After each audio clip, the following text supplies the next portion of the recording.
बहुत समय पहले की बात है। सोनपुर नाम का एक गांव था।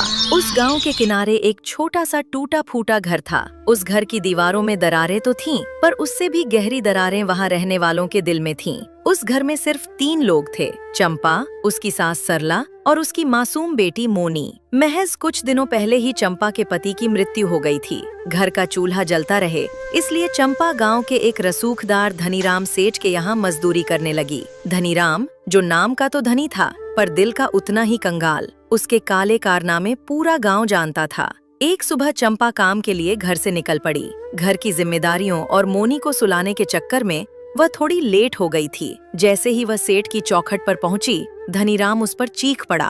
ओ महारानी, ये तेरे बाप का घर है क्या, जो जब मन किया चली आई? घड़ी देखना भूल गई है या फिर गरीबी ने दिमाग भी खा लिया है? साफ सुन ले, कल से 1 मिनट भी ऊपर नीचे हुआ तो सीधी पगार काट लूंगा। मुफ्त की रोटी नहीं तोड़ती यहाँ तू, समझी? गवार कहीं की। माफ कर दीजिए सेठ जी, बस आज थोड़ी देर हो गई, आगे से ऐसा नहीं होगा, गलती हो गई मुझसे। धनीराम बड़बड़ाता हुआ वहां से चला गया। चंपा भारी मन से काम पर लग गई और सोच में डूब पड़ी। गवार? इसने मुझे गवार कहा? जमींदार, अगर आज मेरी किस्मत का सितारा गर्दिश में न होता ना, तो तुझे दिखाती कि जिस कागज के टुकड़ों को तू पगार कहता है, वैसी डिग्रियां मैंने गोल्ड मेडल के साथ हासिल की हैं। मैं उस यूनिवर्सिटी की टॉपर थी जहां तेरे जैसे लोग कदम रखने से भी डरते हैं। चंपा धीरे धीरे शाम होते होते घर का पूरा काम खत्म कर घर जाती है।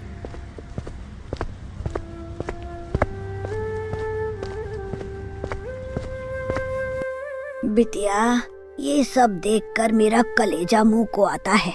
कहाँ तूने बड़े बड़े सपनों के साथ हाथ में कलम पकड़ी थी, और कहाँ आज दूसरे के घर की धूल साफ कर रही है। ये क्या दिन दिखा दिए उस विधाता ने। मुझे माफ कर दे बहू, मैं इस उम्र में भी लाचार हूँ। तुझे वो सुख और सम्मान नहीं दे पाई जिसकी तू हकदार थी। अब ये सब बोलकर खुद को छोटा मत कीजिए माँ। भगवान ने तो मेरा सबसे बड़ा सुख, मेरा सुहाग, पहले ही छीन लिया। अब ये छोटी मोटी तकलीफें क्या बिगाड़ेंगी मेरा? ये झाड़ू पोछा मेरी लाचारी नहीं, मेरी बेटी के भविष्य की नींव है माँ। बस आप हिम्मत मत हारिए। चंपा ने लंबी सांस ली और अपनी सोती हुई बेटी मोनी को देखी और बोली, चलो माँ, अब ये सब सोचकर मन भारी मत करो। आज सो जाते हैं, कल छुट्टी है, तो मैंने सोचा है कि बिटिया को कहीं बाहर घुमाने ले जाऊंगी। बहुत दिनों से वो इसी 4 दीवारी में कैद है, थोड़ा उसका मन भी बहल जाएगा। सरला ने जल्दी से पल्लू के छोर में बंधे कुछ मुड़े तुड़े नोट निकाले और चंपा के हाथ पर रख दिए। मेरे पास पेंशन के कुछ थोड़े बहुत पैसे बचे हैं, इन्हें रख ले बिटिया। मना मत करना, ये मेरी मोनी के लिए है। उसे बाहर ले जाना और जो कुछ भी उसे पसंद हो जी भर के खिलाना। उसके चेहरे की मुस्कान ही हमारी असली कमाई है। ठीक है माँ, आपकी बात नहीं टालूंगी। आप भी आराम कीजिए। अगली सुबह सूरज की पहली किरण के साथ ही चंपा अपनी 15 साल की बेटी मोनी को लेकर बाजार की तरफ निकल पड़ी। मोनी के चेहरे पर एक अजीब सी खुशी थी। आखिर बहुत दिनों बाद वो घर से बाहर निकली थी। बाजार के रास्ते में ही एक चमकता दमकता चाइनीज ढाबा था, जहां से मैगी, नूडल्स और चाउमीन की खुशबू हवाओं में तैर रही थी। 15 साल की मासूम मोनी उस खुशबू को सूंघ कर ठहर गई। उसने अपनी माँ का आंचल खींचा और बड़ी उम्मीद से उसकी तरफ देखा। माँ, देखो ना, कितनी अच्छी महक आ रही है। माँ, मुझे मैगी खानी है, प्लीज माँ, दिला दो ना। ठीक है मेरी बच्ची, आज तेरी हर जिद पूरी होगी। चल ढाबे पर चलते हैं। चंपा मोनी को लेकर काउंटर पर पहुंची।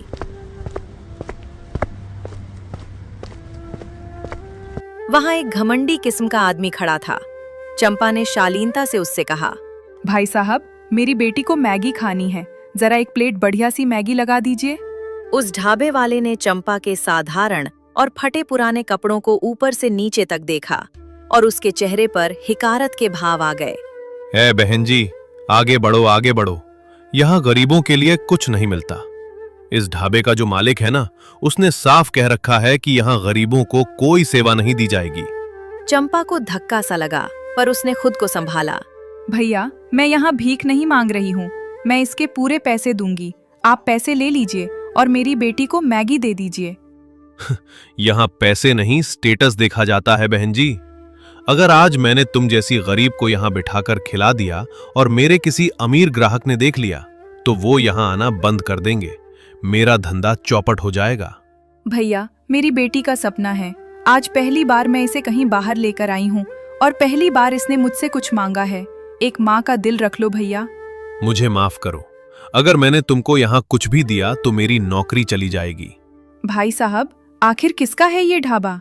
गांव के सबसे बड़े जमींदार धनीराम सेठ का। धनीराम का नाम सुनते ही चंपा के अंदर का स्वाभिमान जाग उठा। कोई बात नहीं बेटा, चल, मैं बाजार से मैगी खरीदकर खुद अपने हाथों से तेरे लिए इससे भी अच्छी मैगी घर पर बनाऊंगी। चल यहाँ से। ठीक है माँ, चलो। दोनों आगे बढ़े और किराने की दुकान से मैगी, नूडल्स और सारे जरूरी मसाले खरीदे। घर पहुंचकर चंपा ने चूल्हा जलाया और मैगी बनाना शुरू किया। चंपा के हाथों में एक जादू था। जब उसने मसालों को मैगी के साथ पकाया तो उस छोटे से घर से ऐसी लाजवाब और सौंधी महक उठी कि वो पूरे रास्ते में फैल गई। ठीक उसी समय शहर से आ रहा एक अमीर पति पत्नी का जोड़ा उस रास्ते से गुजर रहा था। बाजार की तरफ जाते हुए जैसे ही उस दिव्य महक ने उनके कदमों को छुआ, वे वहीं ठहर गए। वे खुद को रोक नहीं पाए और चंपा के टूटे फूटे घर के दरवाजे पर आ गए। कोई है घर में? जी, कोई है क्या? चंपा बाहर आई। जी बोलिए, कौन है आप लोग? अरे बहन, हम लोग शहर से आ रहे थे और बाजार की तरफ जा रहे थे, पर आपके घर से कुछ बनने की इतनी लाजवाब महक आई कि हमारे कदम यहीं रुक गए। क्या आप हमें बता सकती हैं कि आप क्या बना रही हैं? अरे कुछ खास नहीं, बस बेटी के लिए मैगी बनाई है। अगर आप लोगों को खाना है तो संकोच मत कीजिए, अंदर आ जाइए। बिल्कुल बिल्कुल, क्यों नहीं। दोनों अंदर आ गए। चंपा ने उन्हें सत्कार के साथ बिठाया और मैगी परोसी। मैगी का पहला कौर मुंह में डालते ही दोनों की आंखें फटी की फटी रह गईं। अद्भुत! मैंने बड़े बड़े होटलों में खाया है, पर ऐसा स्वाद और ऐसा सटीक मसालों का तालमेल आज तक कहीं नहीं चखा। बहन, तुम्हारे हाथों में तो साक्षात अन्नपूर्णा का वास है। बातों बातों में पत्नी ने चंपा के चेहरे की उदासी भांप ली और उसके परिवार के बारे में पूछा। चंपा की आंखें भर आईं। क्या बताऊं भाई साहब, मेरे पति थे जो 2 साल पहले गुजर गए। वो बहुत अच्छे इंसान थे, मुझे खूब पढ़ाया लिखाया। वो मुझे डॉक्टर बनते देखना चाहते थे, पर उनके जाने के बाद हालात ऐसे बदले कि डिग्री धरी की धरी रह गई और आज मुझे पेट पालने के लिए दूसरों के घरों में झाड़ू पोछा और मजदूरी करनी पड़ती है। अब तो हालात ये हैं कि मैं अपनी इस बिटिया को आगे पढ़ा भी नहीं पा रही हूँ। चंपा की कहानी सुनकर उन दोनों पति पत्नी का दिल पसीज गया। उनकी आंखों में भी नमी आ गई। कोई बात नहीं बहन, हालातों से डरते नहीं, उनसे लड़ते हैं। तुम्हारी काबिलियत इस गरीबी में छिपने के लिए नहीं बनी है। वैसे तुम सुबह कितने बजे काम पर निकलती हो? मैं सुबह ठीक 5 बजे काम के लिए निकल जाती हूँ। तो सुनो चंपा, कल तुम काम पर मत जाना। कल हम सुबह ठीक इसी समय फिर यहाँ आएंगे और तुम्हारे लिए एक बहुत बड़ा सरप्राइज लेकर आएंगे। बस तुम कहीं जाना मत, हमारा इंतजार करना। ठीक है भाई साहब, मैं कहीं नहीं जाऊंगी। इतना बोलकर वो दोनों चंपा का शुक्रिया अदा करके वहां से चले गए। चंपा ने बड़े प्यार से अपनी बेटी मोनी को मैगी खिलाई, जिसके चेहरे पर अब दुनिया भर की खुशी थी। फिर चंपा ने अपनी बूढ़ी सास सरला को भी मैगी दी। सबने तृप्त होकर मैगी खाई और कल के उस अनजाने सरप्राइज की उम्मीद दिल में लिए सब चादर तान कर सो गए। अगली सुबह के अभी 5 भी नहीं बजे थे कि चंपा के घर के बाहर से आवाज आई। चंपा बहन, ओ चंपा बहन, जल्दी उठो और बाहर आओ। देखो हम तुम्हारे लिए क्या लाए हैं। आवाज सुनकर चंपा की नींद खुल गई। उसकी सास सरला और छोटी मोनी भी हड़बड़ाकर बाहर आ गईं। सामने का नजारा देखकर सबकी आंखें फटी की फटी रह गईं। घर के सामने एक नया सुंदर सा ठेला खड़ा था, जिस पर बड़े बड़े अक्षरों में लिखा मैगी वाली महिला। ठेले पर मैगी के ढेर सारे पैकेट, खुशबूदार मसाले और सारा जरूरी सामान सजा हुआ था। भाई साहब, ये सब क्या है? इतना बड़ा ठेला, ये सारा सामान, मैं कुछ समझ नहीं पा रही। बहन, कल तुम्हारी मैगी खाकर हमें समझ आ गया कि तुम्हारे हाथों में हुनर है। बस मैं इतना ही कर सकता हूँ, तुम्हारे इस हुनर को दुनिया के सामने लाना है। जैसे हमें वो स्वाद पसंद आया वैसे ही सबको आएगा। बस अब तुम हिम्मत मत हारना और आज दोपहर तक गांव के चौराहे पर अपना ये ठेला लगा देना। चंपा की आंखों में खुशी के आंसू छलक आए। भाई साहब, आपका ये एहसान मैं कभी नहीं भूलूंगी। आज आपने मुझे उस धनीराम सेठ की गुलामी से आज़ाद कर दिया। अब मुझे मौका मिला है उसे ये दिखाने का कि एक गरीब के हाथों के स्वाद में कितनी ताकत होती है। बेका, आज मुझे तुम दोनों में अपने दिवंगत बेटे की छवि दिख रही है। तुम सच में बहुत नेक हो। भगवान तुम दोनों की जोड़ी हमेशा सलामत रखे और तुम्हें हर खुशी दे। बस माताजी, आपका ये आशीर्वाद ही हमारे लिए बहुत है। अब हम चलते हैं, हमें शहर में बहुत काम है। चंपा बहन, डटी रहना। दोनों मुस्कुराते हुए चले गए। चंपा के अंदर अब एक नया जोश था। उसने तुरंत चूल्हा तैयार किया और मैगी बनाना शुरू किया। जैसे ही उसने अपने खास मसालों का तड़का लगाया, घर से ऐसी मदहोश कर देने वाली खुशबू उठी। दोपहर होते होते चंपा ने अपना ठेला गांव के किनारे सड़क पर लगा दिया। अभी ठेला पूरी तरह लगा भी नहीं था कि उसकी महक ने पूरे गांव को अपनी गिरफ्त में ले लिया। गांव के ज्यादातर लोग गरीब थे, जिन्होंने धनीराम के ढाबे पर कभी कदम भी नहीं रखा था, क्योंकि वहां सिर्फ अमीरों और स्टेटस की कद्र थी। खुशबू का पीछा करते हुए कुछ ग्राहक चंपा के पास आए। अरे चंपा, ये क्या नया काम शुरू किया है? और ये खुशबू कैसी है? पूरा गांव महक रहा है। भाई साहब, ये मैगी है, वही जो बड़े बड़े होटलों और ढाबों में मिलती है। बस फर्क इतना है कि वहाँ ये 50 रुपए की मिलती है और मेरे पास सिर्फ 10 रुपए में। क्या बात कर रही है?